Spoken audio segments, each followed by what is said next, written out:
ڈر ہے خبر بد نہ میرے منہ سے نکل جائے، تقدیر تو مبرم نظر آتی ہے ولیکن پیران کلیسا کی دعا ہے کہ یہ ٹل جائے۔ تو پہلی بات میری ختم ہوئی، عالمی نظام خلافت دنیا کی تقدیر مبرم ہے، ہو کر رہے گی، اس میں کسی صاحب ایمان کو کوئی شک، کوئی شبہ، کوئی ریب نہیں ہونا چاہیے۔ البتہ اس کا اب دوسرا پہلو کیا ہے، اس کا آغاز کہاں سے ہوگا؟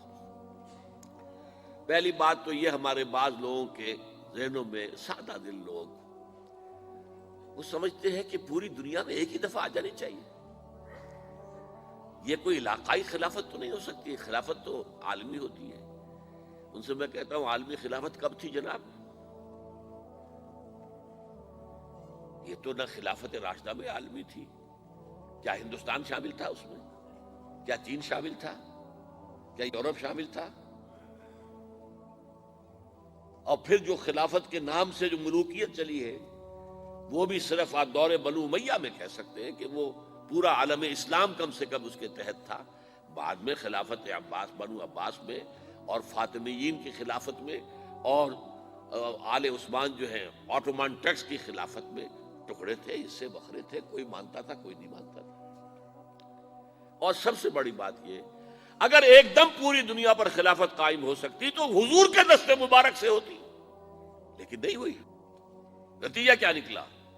ایک ملک میں حضور نے قائم کر دی، جزیرہ نما عرب، یہاں خلافت قائم ہو گئی، حضور خلیفہ ہے۔ اس کے بعد آپ کے خلفائے راشدین نے پھر اس کو وسعت دی، شرقاً غرباً شمالاً، 3 کالمز نکلے ہیں فوجوں کے، صحابہ کرام کے، 3 کالمز، ایک ایسٹ ورڈ، ایک ویسٹ ورڈ، ایک نارتھ ورڈ۔ ایک عراق کو فتح کرتے ہوئے ایران میں پہنچ گیا، خراسان تک چلا گیا۔ ایک شام کو فتح کرتے ہوئے اور پھر سینائی پیننسولا سے ہو کر افریقہ میں داخل ہوا اور اٹلانٹک تک پہنچ گیا۔ تیسرا سیدھا شمال میں گیا، لیکن یہ زیادہ دور نہیں جا سکتا تھا، کوکیشین ماؤنٹینز آ گئے، کوہ قاف، اس زمانے میں تو یہ یوں سمجھیے کہ امپیسیبل تھا نا، کوہ قاف، لہذا وہاں آ کر رک گیا۔ اب بھی یہ ہوگا، کسی ایک جگہ سے شروع ہوگا پھر پھیلے گا، اس کے سوا کوئی چارہ کار ہے ہی نہیں۔ اگر ہر جگہ پوری دنیا میں ایک ہی وقت میں ہو سکتا تو حضور کے دست مبارک سے ہوتا صلی اللہ علیہ وسلم۔ اب وہ نقطہ کون سا ہوگا، نقطہ آغاز کون سا ہوگا؟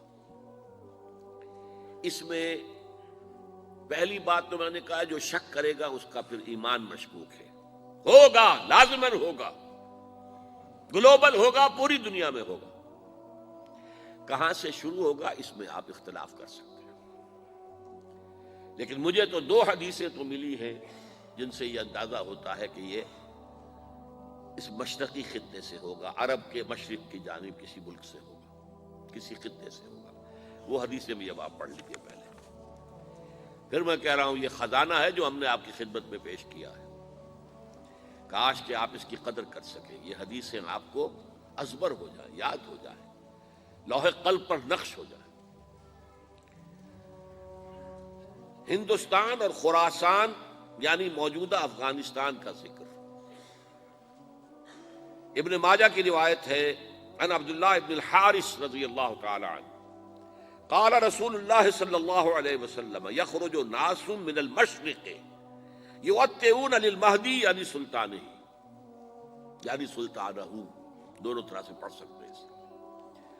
حضرت عبداللہ ابن حارث فرماتے ہیں رضی اللہ تعالی عنہ کہ حضور نے ارشاد فرمایا، مشرق کی طرف سے وہ فوجیں نکلیں گی، لوگ آئیں گے جو عرب میں مہدی کی حکومت قائم کریں گے۔ یہ مہدی کون ہوں گے اس کا ذکر میں ذرا بعد میں کروں گا، لیکن نوٹ کر لیجئے کہ مہدی سے پہلے لازماً کسی مشرقی علاقے کے اندر وہ نظام قائم ہو چکے گا، تب وہاں سے فوجیں آئیں گی نا۔ یہ مشرق کون سا ہے؟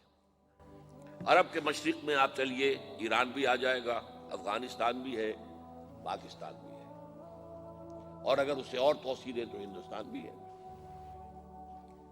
یہ ہے عرب کا مشرق۔